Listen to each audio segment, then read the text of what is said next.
Ukrainian Javelin missile destroys horrific hundreds of Russian tanks while trying to expand war.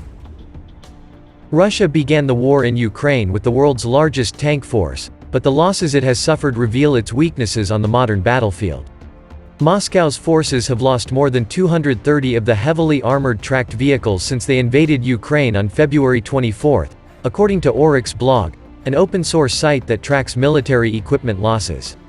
Many were destroyed. Others were abandoned, captured or damaged, Oryx says.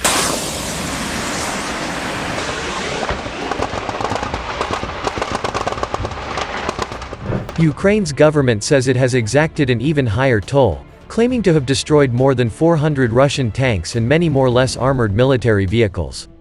Before the war, Russia had roughly 3,000 heavy tanks, prized for combining a lethal cannon with heavy protection and the ability to traverse rough terrain. Ukraine began the war with about 850 tanks. Neither side has said how many tanks it has lost. Fire! The bludgeoning of battlefield armor in recent weeks likely represents the highest number of tanks destroyed in such a short period since World War II, analysts say. In that conflict, the most effective way to destroy a tank was with another tank. Today, Ukraine relies on more compact and nimbler weapons, including Turkish-made armed drones and US-made javelins and other infantry-carried anti-tank missiles.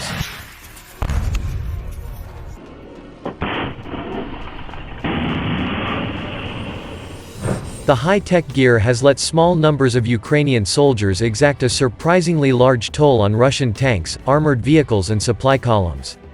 The White House this week said it would provide another $800 million in arms to Ukraine, including many of the tank-busting weapons that have proven so destructive against Russian armor. The package includes 2,000 javelins and 7,000 other anti-tank weapons. The U.S. also said it will provide 100 lethal Switchblade drones.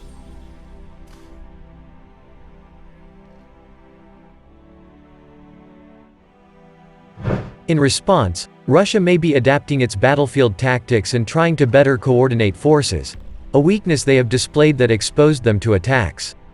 They're ineffective at combined armed operations, said retired General H.R. McMaster, the former national security advisor in the Trump administration.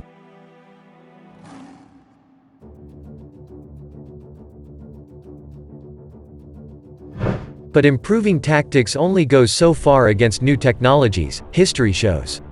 The competition between tanks and systems to disable them has raged for decades. Tanks first entered battlefields in World War I and played a central role in World War II.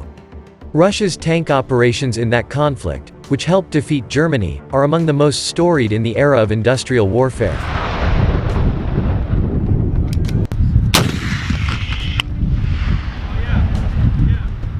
The largest ever tank battle took place just north of Ukraine in 1943, near the Russian city of Kursk, and involved roughly 6,000 German and Soviet tanks, thousands of aircraft and an estimated 2 million troops.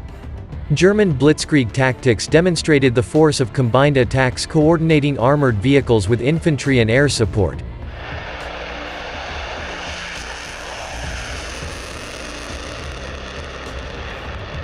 Most tank-led assaults since then have used similar tactics, including in the 1973 Yom Kippur War between Israel and its Arab neighbors and both US-led Gulf Wars.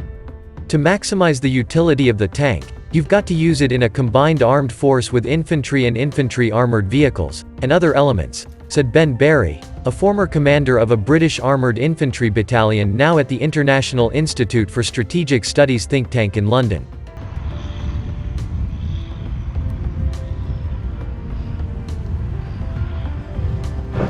After the massive battles between tanks of World War II, the Soviet Union churned out vast numbers of them during the Cold War. The US, unwilling to compete directly with Soviet arms production, instead developed other ways to take out armored military vehicles. The A-10 ground attack jet, introduced in the mid-1970s and known as the Warthog for its unusual look, was designed to fly low and shred enemy targets.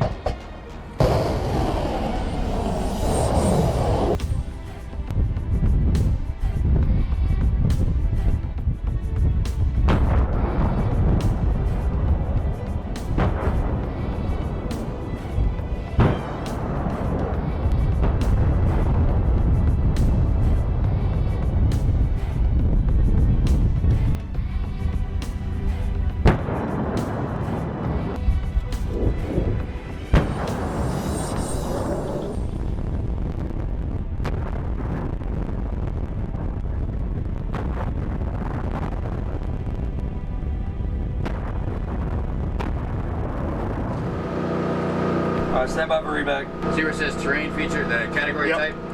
Type? Yeah, so just go to the